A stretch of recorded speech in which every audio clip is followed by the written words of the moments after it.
नमस्कार, बहुत स्वागत है आप सभी का हमारे इस खास बुलेटिन में। मैं हूं आपके साथ ज्योति यादव। चलिए बुलेटिन की शुरुआत करते हैं। देश की राजधानी दिल्ली में बीजेपी की सरकार बनने के बाद दिल्ली की नई सीएम रेखा गुप्ता अपना पहला बजट पेश करने जा रही हैं।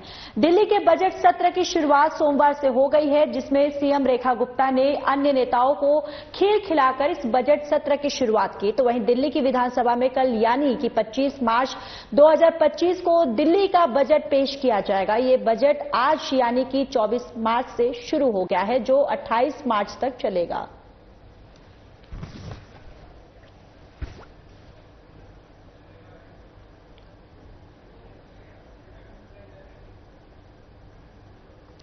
चलिए आगे बढ़ते हैं। दिल्ली में एक अनोखे और मीठे अंदाज में बजट सत्र की शुरुआत हुई। मंत्री प्रवेश वर्मा ने मुख्यमंत्री रेखा गुप्ता को हाथ से खीर खिलाई। तो वहीं मुख्यमंत्री ने प्रवेश वर्मा और कैबिनेट के अन्य सदस्यों को खीर परोसकर इस खास मौके को यादगार बनाया। ये पहल दिल्ली सरकार के लिए एक नए अध्याय की शुरुआत मानी जा रही है, क्योंकि 27 साल बाद दिल्ली सरकार अपना बजट पेश करने जा रही है। श्री राम और दिल्ली के बजट से जुड़े सभी वर्गों को खीर खिला कर विकसित दिल्ली बजट की शुभ शुरुआत की। और मुख्यमंत्री ने कहा कि दिल्ली का आगामी बजट दिल्ली के हर दर्द को दूर करके हर समस्या का समाधान कर दिल्ली को विकास की ओर ले जाएगा। तो देखिए, यहां पर दिल्ली विधानसभा का बजट सत्र जो है उसकी शुरुआत हो गई है और यहां पर मुख्यमंत्री रेखा गुप्ता ने प्रवेश वर्मा को अपने हाथों से यहां पर खीर उन्होंने खिलाई है और एक नए अध्याय की यहां पर शुरुआत हुई है। और इसके साथ ही साथ देखिए, यहां पर बीजेपी की तरफ से लगातार ये दम भरा जा रहा है, लगातार बोला जा रहा है कि ये बजट जो है दिल्ली वासियों के लिए एक अच्छी खबर लेकर आने वाला है और साथ ही साथ दिल्ली वासियों के हर दर्द पर एक मरहम लगाने का काम जो है ये बजट करेगा।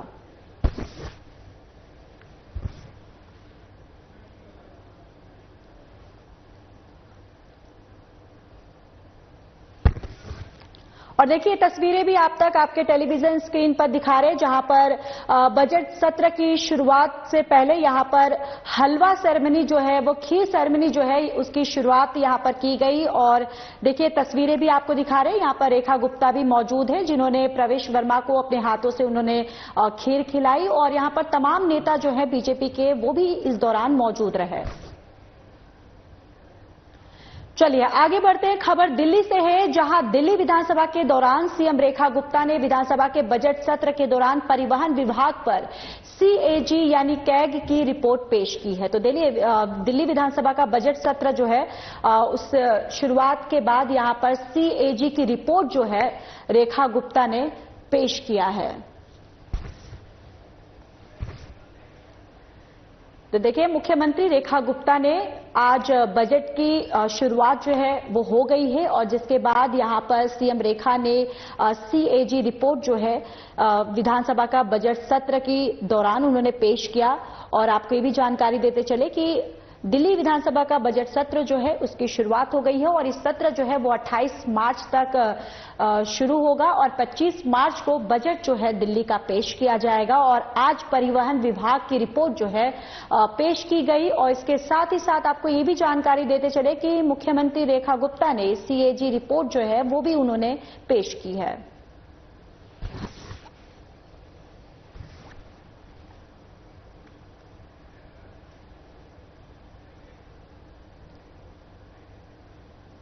चलिए खबरों में आगे बढ़ते। सीएम रेखा शर्मा ने बजट सत्र से पहले विधायक दल की बैठक की और जिसमें सभी साथियों के साथ विचार विमर्श किया। साथ ही सीएम ने कहा कि हमारा लक्ष्य है कि ये बजट प्रदेश के विकास को नई गति दे और जन कल्याण की योजनाओं को और प्रभावी बनाए। जनता की आकांक्षाओं को पूरा करने के संकल्प के साथ हम आगे बढ़ रहे हैं। तो बजट सत्र से पहले यहां पर विधायक दल की बैठक की गई है और संकल्प के साथ उन्होंने कहा है इस बैठक के दौरान कि हम इस संकल्प के साथ जो है वो आगे हम बढ़ रहे हैं। और ये बैठक जो है ये बजट पेश होने से पहले की गई है ताकि बजट को लेकर इस बैठक में चर्चाएं की गई हैं। और आप तस्वीरें भी देख सकते हैं कि इस बजट में इस बैठक में मुख्यमंत्री रेखा गुप्ता के साथ साथ प्रवेश वर्मा भी मौजूद है और तमाम जो नेतागण हैं वो भी इस दौरान मौजूद हैं।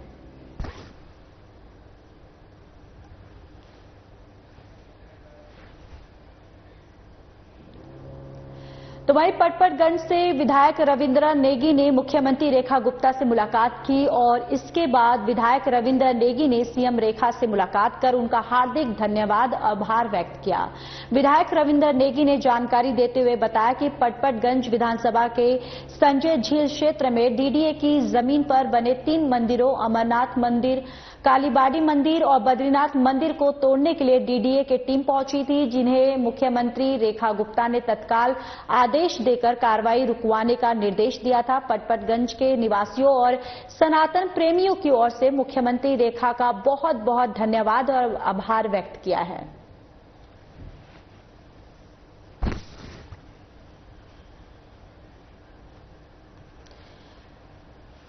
तो देखिए, मुख्यमंत्री रेखा गुप्ता से यहां पर मुलाकात की उन्होंने और ये तस्वीरें भी आपको दिखा रहे हैं जहां पर मंदिर ना तोड़ने को लेकर यहां पर जिस तरीके से मुख्यमंत्री रेखा गुप्ता ने उन्होंने आदेश दिया था कि मंदिर को ना तोड़े, जिसको लेकर वहां उन्होंने अपनी खुशी जो है वो जाहिर की है रविंद्र नेगी ने, और वो यहां पर मुख्यमंत्री रेखा गुप्ता से इस खुशी को जाहिर करते हुए उनका आभार व्यक्त करते हुए उनसे मुलाकात की है।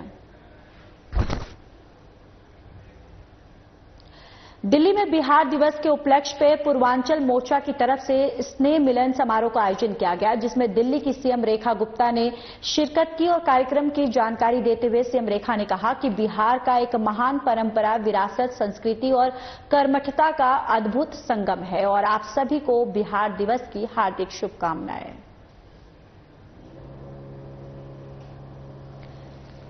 तो बिहार दिवस पे मुख्यमंत्री रेखा गुप्ता ने सभी बिहार वासियों को उन्होंने शुभकामनाएं दी, बधाई दी और इसके साथ ही साथ उन्होंने ये भी कहा कि बिहार के जो लोग हैं उनकी मेहनत, जो कर्मठता जो है वो एक पूरे ही देश में एक सराहनीय है, जिसको लेकर उन्होंने बिहार दिवस के दिन मुख्यमंत्री रेखा गुप्ता ने उनकी तारीफ करते हुए बधाई दी है।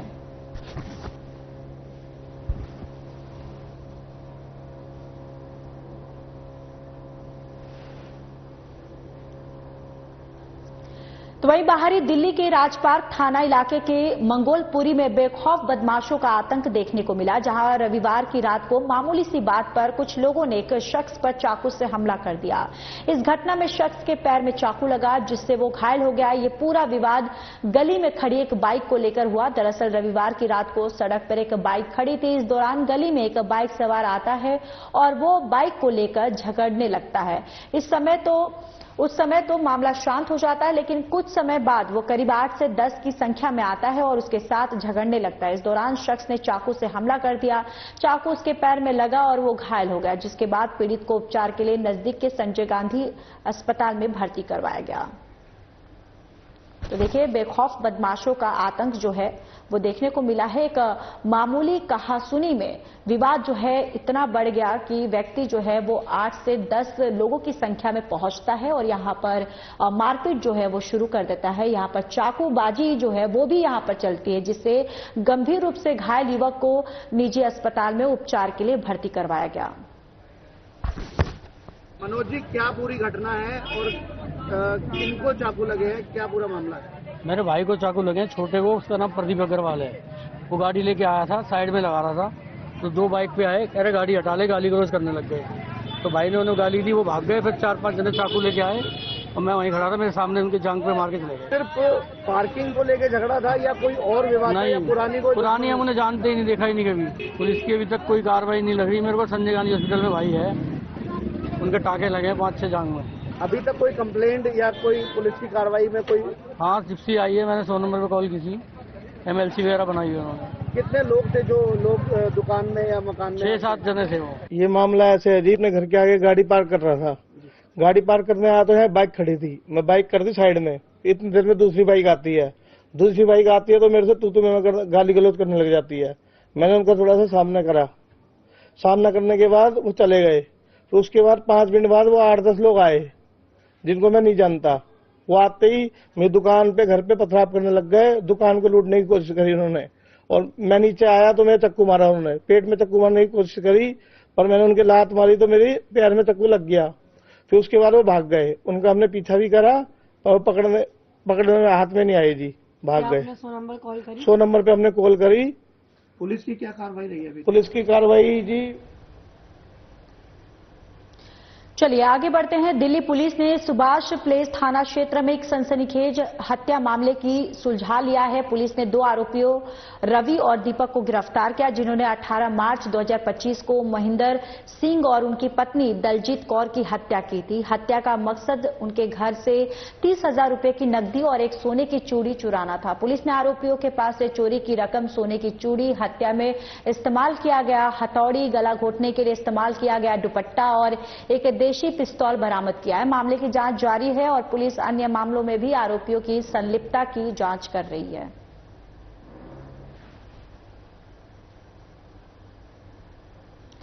दिल्ली पुलिस ने जंतर मंतर पर एनईपी 2020 यूजीसी ड्राफ्ट नियमों और पेपर लीक के खिलाफ प्रदर्शन कर रहे एनएसयूआई कार्यकर्ताओं को हिरासत में लिया है।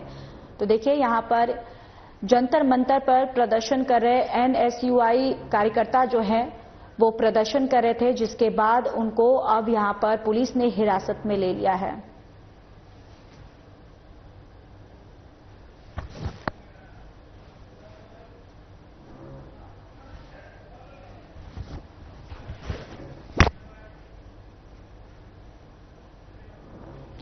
दिल्ली विधानसभा के बजट सत्र की शुरुआत सोमवार से हो गई है। सदन में जमकर हंगामा हुआ। सदन के पहले दिन की कार्यवाही कैसी रही, आपको दिखाते हैं। ओवररूल करते हुए सीधा, क्योंकि आप हालांकि बाद में उनका सम्मान है नेता, पूरक प्रश्न के लिए।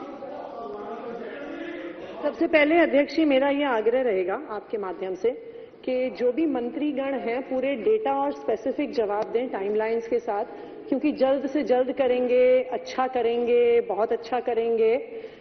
यहाँ पे विधानसभा के सत्र में विधायक ही अपेक्षा करते हैं जो अलग अलग इलाके का प्रतिनिधित्व कर रहे हैं कि स्पेसिफिक जवाब मिलेगा, और उसी के लिए अफसर गैलरी में बैठे भी होते हैं। मेरा सवाल, सप्लीमेंट्री क्वेश्चन स्वास्थ्य मंत्री से ये है कि 20 फरवरी से आज तक अब तक कितने वेंटिलेटर्स का ऑर्डर दिल्ली सरकार ने दिया है, ये डेटा जरा दें प्लीज। 1 मिनट आप बैठिए, मंत्री जी अपना बात करेंगे। नहीं, मंत्री जी प्रश्नकाल में मंत्री जी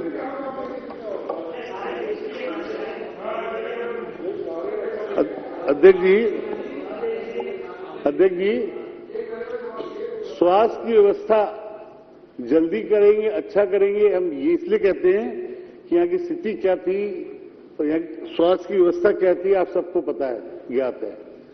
जो लीडर ऑफ अपोजिशन ने प्रश्न पूछा है, उस प्रश्न के अंदर बहुत सी बातें हैं जो कैट की रिपोर्ट में भी सामने आई है। ऐसा है, जो आप बोलूं बता दूं जाजी, जवाब दे रहा हूं, जवाब लीजिए। जवाब सुनने का दाम रखिए, मत बोलिए। व्यवस्था बना के रखिए। अध्यक्ष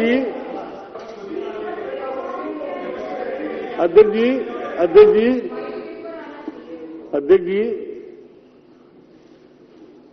पूरे जितने हॉस्पिटल दिल्ली गवर्नमेंट के हैं, वहां सबकी व्यवस्था ठीक करना, दुरुस्त करना हमारी सरकार का पहला काम है। हम उसको कर रहे हैं। जहां तक लीडर ऑफ अपोजिशन ने वेंटिलेटर की बात की है, उसका डाटा लिखित लीडर ऑफ अपोजिशन के पास पहुंचेगा, लिखित पहुंचेगा। कितना ठीक है। अब अगला प्रश्न श्री संजीव झा।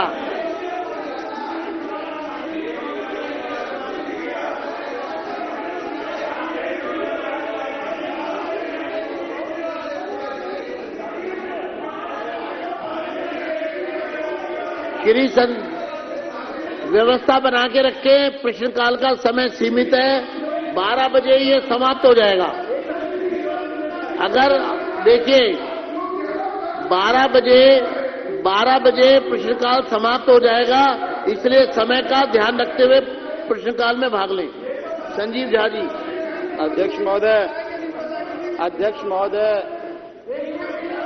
वैसे तो अध्यक्ष महोदय, मैं आपके माध्यम से अध्यक्ष महोदय, मैं आपके माध्यम से प्रश्न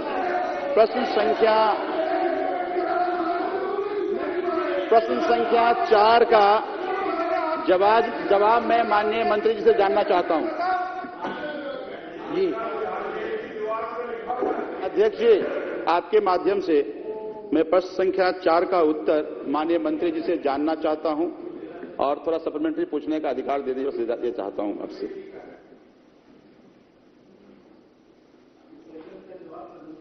रख दिया गया है। सप्लीमेंट्री पूछो। अभी वो पूछेंगे सप्लीमेंट्री, तब मैं जवाब दूंगा। आपने पढ़ा नहीं क्या उत्तर? पहले पढ़ लीजिए ना वो।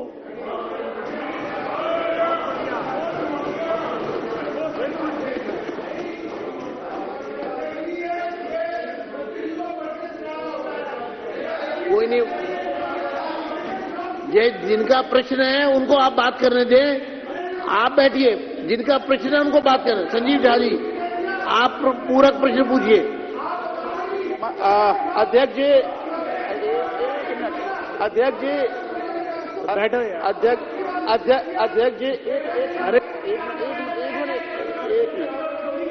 अध्यक्ष जी, आप भी इस सदन के एक मिनट। अजय, अध्यक्ष जी, अध्यक्ष जी, एक मिनट। अध्यक्ष जी, आप भी इस सदन के सदस्य रहे हैं और अपोजिशन में रहे हैं। मंत्री हमेशा क्वेश्चन को पढ़ करके जवाब देता है, इसमें आप छोटे नहीं हो जाएंगे। आप एक सवाल का जवाब आपको पढ़ के देना चाहिए, फिर मैं आपको सप्लीमेंट्री सवाल करूंगा। हमें पढ़ना तो बहुत कुछ आता है, लेकिन वो पढ़ के अगर सुनाने लगेंगे तो कहानियां। अब आप पूरक प्रश्न पूछ लिए और पूरक प्रश्न पूछिए। और नहीं, बस मैं एक डायरेक्शन चाहता हूं आपसे।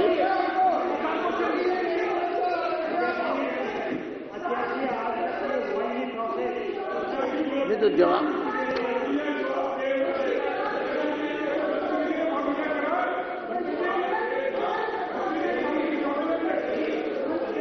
आप पूरक प्रश्न पूछिए।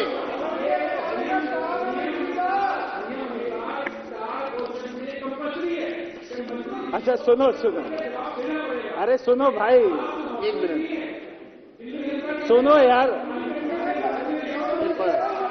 विधायक जी सुनिए। प्रवेश जी, प्रश्न लगे, मैं चाहता हूँ सब आंसर आ जाए। सुनिए विधायक। देखिए, मैं आपको एक बात स्पष्ट कर दूं कि समय की सीमा है। सुनिए, सिर्फ आप चौथे प्रश्न पर आए हैं। पढ़ना कोई अनिवार्य नहीं है, यह मैं आपको स्पष्ट कर दूं। अध्यक्ष जी, मैं बोल रहा हूं। लिखित उत्तर आ गया है, आप पूरक प्रश्न पूछिए। वो जिसका आपके पूरक प्रश्न का अगर वो जस्टिफाइड है तो वो जरूर जवाब देंगे बिना पढ़े। मैं मानिए जवाब दे देता हूं। बैठ जाओ, समय बचेगा ना, सबके प्रश्न आ जाएंगे। अगर हम ये कहते रहेंगे कि पढ़ के बताओ, तो इसका मतलब ये है कि प्रश्न तो पक्ष और विपक्ष दोनों के हैं। अगर आखिर तक आएंगे तो सबके आएंगे, और 25 मिनट में आप सोचिए 16 प्रश्न नहीं हो पाएंगे। तो आप उनको पूरा प्रश्न है तो बोलने दीजिए, अभी बोलने तो दो। एक सेकंड, मारवा जी,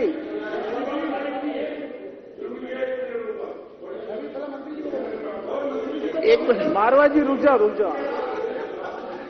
मारवा जी, मंत्री जी खड़े हैं, उनकी बात पूरी हो जाए फिर आप बोल लेना। हाँ जी मंत्री जी। अध्यक्ष जी, पीछे जैसे बताया कि 10 साल में एक बार भी प्रश्नकाल नहीं हुआ।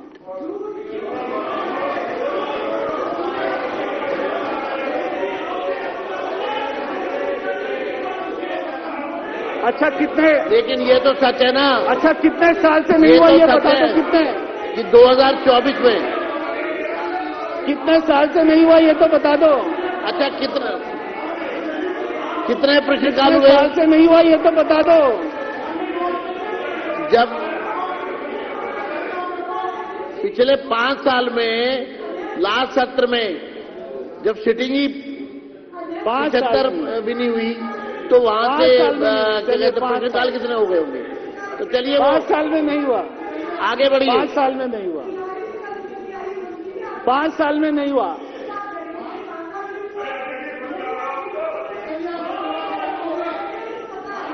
अच्छा देखिए 2024 में एक भी प्रश्नकाल नहीं हुआ। 2024 में मैं बता रहा हूं ना, वर्ष 2024 में एक भी प्रश्नकाल नहीं हुआ। आगे बढ़िए। मैं पूरे आंकड़े पेश कर दूंगा सदन के समक्ष। पूरे आंकड़े आपकी जो क्वेरी है पूरे आंकड़े पेश कर दिए जाएंगे। धन्यवाद। सदन के समक्ष सुन ले। अच्छा सुनिए।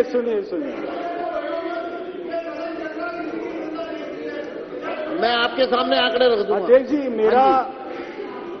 अध्यक्ष जी जब मैंने कहा कि सदन पर पटल पे रख दिया है तो उससे मेरा ये था कि केवल 1 घंटा मिलता है दिल्ली की जनता की समस्याओं को उठाने के लिए। अगर हमने जो जवाब दे दिया है और वो आप सभी सदस्यों ने पढ़ लिया है, अगर उसके अतिरिक्त आपको कोई जवाब हमसे चाहिए तो मैं आपको वो देने को तैयार हूं। आप अगर ये चाहते हैं कि मैं इसको पढ़ूं तो मैं पढ़ देता हूं। मंत्री जी मुझे लगता है कि समय बचाने के लिए आपका फैसला सही था। पूरक प्रश्न उनको पूछने दीजिए, उसका आप रिप्लाई कर दीजिए। मैं अगर ये पढ़ने लगूंगा तो आधा घंटा लगेगा, इसलिए मैं कह रहा हूं। आपको सुनना ही है तो मैं पढ़ देता हूं। आधा घंटा आपको सुनना है तो।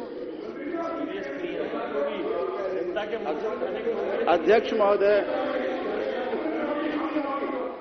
महोदय एक मिनट पूरक प्रश्न पूरे हो जाएं फिर उसके बाद। अध्यक्ष महोदय, प्रश्न ख के जवाब में इन्होंने लिखा है कि समय समय पर लाइटों की मरम्मत कराई जाती है, लेकिन कुछ असामाजिक तत्वों के कारण केबल, पैनल, एमसीबी और अन्य भागों की चोरी होती रहती है। इस कारण से क्षेत्र में लाइटें नहीं जल पाती। अब ये कितना गंभीर विषय है कि वो अंधेरा है, वहां पे चोरी, डकैती, मर्डर, नशे बिक रहे हैं, बालू की चोरी हो रही है। अब आप देखिए प्रश्न ये प्रश्न नहीं है तो मेरा गद्य है। मेरा क्वेश्चन मेरा आप प्रश्न पूछिए। क्या माननीय मंत्री जी ये बताना चाहेंगे कि इन सारे जो कमियां इन्होंने बताई है इसको दूर करते हुए अबाध रूप से लाइटें कब तक जल पाएंगी? ये है प्रश्न। तो आगे